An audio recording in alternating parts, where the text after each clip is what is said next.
Good morning, students. How are you, all of you? Welcome in our English class. We read our chapter 21 from our English grammar book. So please pay attention to your book. Okay? देखिए हमारा जो 21st chapter है वो है word orders. That means जो हमारे words given होते हैं, हमारे पास में बहुत सारे वर्ड्स होते हैं, उन वर्ड्स को किस ऑर्डर में हम अरेंज करें कि उनका कंप्लीट सेंस हमारे समझ में आए. देखिए जैसे कि आपके बुक के अंदर कुछ वर्ड्स गिवन हैं. जो ये वर्ड्स हैं, इन वर्ड्स को देखिए कौन कौन से वर्ड्स हैं.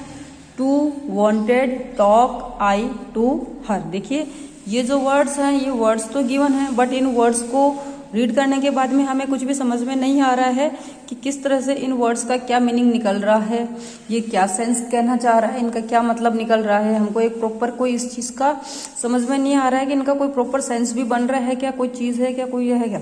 ठीक है, तो देखिए ये वर्ड्स होते हैं, इन वर्ड्स को अगर हम प्रॉपर ऑर्डर के अंदर अरेंज कर लेते हैं तो प्रॉपर ऑर्डर में अरेंज होने के बाद ही हमें सेंस समझ में आएगा कि ये वर्ड्स क्या कहना चाह रहे हैं. इन वर्ड्स का कोई भी मीनिंग समझ में नहीं आ रहा है. देखिए इन्हीं वर्ड्स को हमने यहाँ पे ऑर्डर में किया हुआ है, तो ऑर्डर में किए हुए से हमें समझ में आएगा कि ये क्या कहना चाह रहे हैं. देखिए सबसे पहले इसने आई को अरेंज कर दिया. I wanted to talk to हर.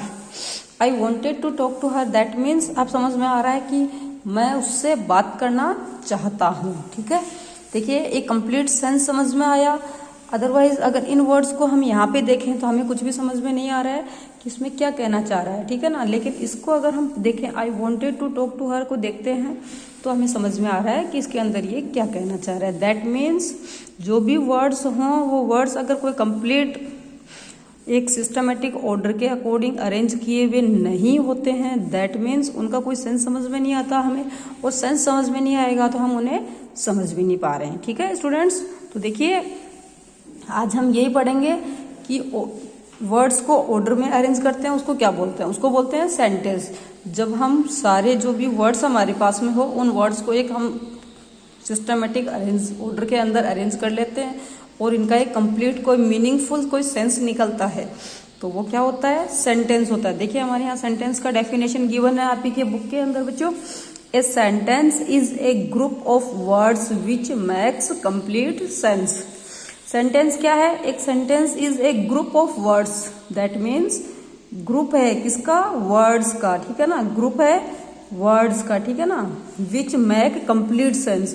जो क्या, विच मेक्स जो बनाता है, क्या बनाता है, कंप्लीट सेंस. पूरा का पूरा उसका कोई मीनिंग निकलता है, उसका कोई ना कोई अर्थ निकलता है. ठीक है ना, जिससे हमें उस बात को समझने में इजी रहता है. ठीक है ना, देखिए आगे ये दिया हुआ है कि जो भी हमारे पास में जो इन ए सेंटेंस, हमारे पास जो एक सेंटेंस होता है, सेंटेंस के अंदर words are arranged in such a way.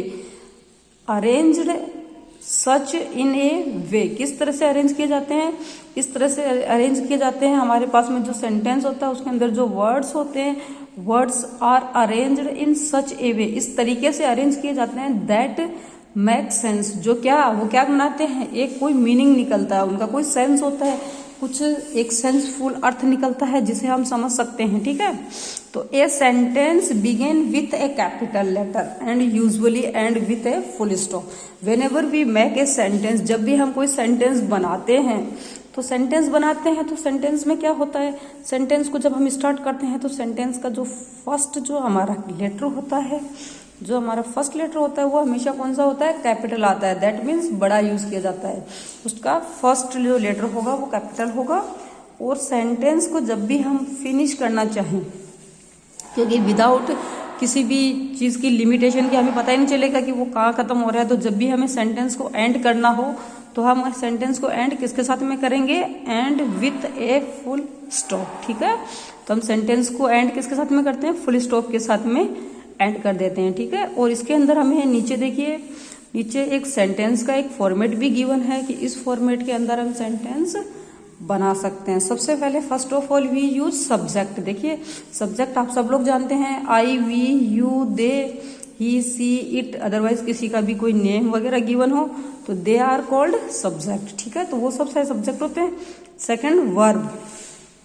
Verb क्या होता है, अपना एक्शन वर्ड जो होते हैं, एक्शन जो होता है वो क्या होती है, वर्ब होती है, और लास्ट में ऑब्जेक्ट, जो भी हमारा जो काम है जिसको करना है, जो हमारा ऑब्जेक्ट है वो बच जाएगा लास्ट में, ठीक है।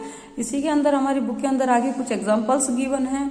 इन एग्जांपल्स में मैं कुछ एग्जांपल्स आपको करवा देती हूँ ताकि हमें समझ में आए कि किस तरह से हम इनको अरेंज कर सकते हैं, ठीक है। तो देखना, इसमें हमारा एक दिया हुआ है क्वेश्चन कि put the words in the correct order and right the sentence. इनको कैसे रखना है, करेक्ट ऑर्डर के अंदर रखना है, और क्या बनाना है इनका, हमें सेंटेंस बनाना है, ठीक है। To school go I later late never. देखिए, to school go I late never, तो इसमें ऐसा तो कुछ समझ में नहीं आ रहा है। अभी हम इसको सेंसफुली बनाएंगे तो हमें समझ में आएगा कि हम क्या बना रहे हैं, ठीक है। तो देखिए, सबसे पहले मैं आई ले रही हूं, आई। अब मैं नेक्स्ट लूंगी go, I go to school, never late.